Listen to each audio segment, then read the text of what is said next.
আসসালামু আলাইকুম, কেমন আছেন সবাই? আশা করি ভালো আছেন। এই যে দেখতে পাচ্ছেন, আমি এই মদন মস্তানের আস্তানার শেষ দিন, ওরুসের শেষ দিনে আমি এবং রাসিন আসছি। এই রাসিন কিছু টাকা দান বক্সে দান করছে, দেখেন। এই যে দেখেন, রাসিন সুন্দর করে টাকাটা মড়াচ্ছে, মরিয়ে এই ফেলে দিল দান বক্সের ভিতরে। এখন ওদিক ওদিক ঘোরাফেরা করছে, এই নিচে দেখছে তালা মারা কেন, এর ভিতরে টাকা আছে কি না আছে সেই ব্যাপারে প্রশ্ন করছে। তো বন্ধুরা, দেখতে পাচ্ছেন সুন্দর করে পরিষ্কার করা হয়েছে এই জায়গাটা।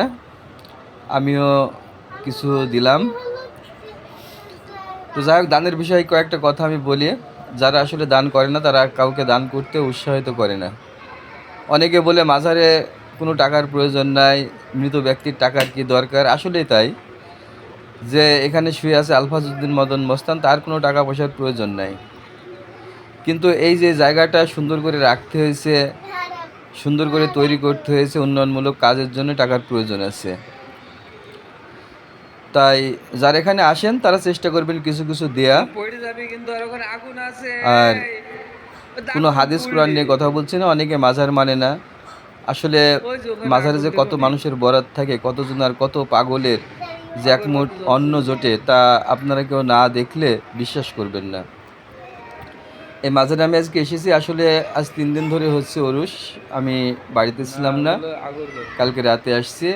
তো আজকে টাইম পেয়ে এই দুপুরের দিকে রাসিনকে সাথে করে আসলাম। এই যে দেখেন, কত মানুষের ঢল, কত মানুষের ভিড়, কত পাগল এর মধ্যে আছে, কত ভিক্ষুক আছে।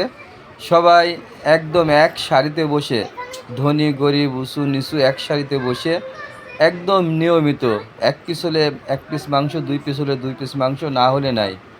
সবাই একই রকমভাবে খানা খাচ্ছে। এই দেখতে পাচ্ছেন, অনেকেরই খাওয়া হয়ে গেছে। আমি নিজেও খেতেছিলাম, যার কারণে আমি ভিডিও করতে পারিনি।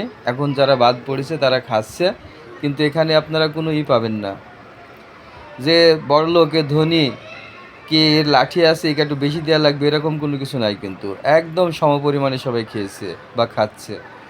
এই দেখতে পাচ্ছেন, এখন অনেকে আজকে চলে যাবে। এই খাওয়া দাওয়া শেষ, 3 দিন হয়ে গেল। এই যে দেখছেন, এই ছাগল, এরকম ছাগল আমি শুনলাম 21টা না 22টা এসেছে। তো এই গত 2 দিন কিছু জবাই হয়েছে, আজকে দুপুরেও কয়েকটা জবাই হয়েছে, আর কিছু বিক্রি করা হলো। আর এই ছাগলটা বিক্রি করে যা টাকা হবে, সম্পূর্ণ টাকাটা এখানকার উন্নয়নমূলক কাজে ব্যবহার করা হবে। এই যে দেখতে পাচ্ছেন, এখানে রান্না করা হয়, এটা রান্নার জায়গা। কাঁধে কাঁধ মিলিয়ে সবাই এখানে একসাথে কাজ করে। আর এই কাজটি যারা করছে আমাদের গ্রামের ইয়াং ছেলেরা সবাই, তাদের জন্য সবাই দোয়া করবেন যেন ভালোভাবে করতে পারে।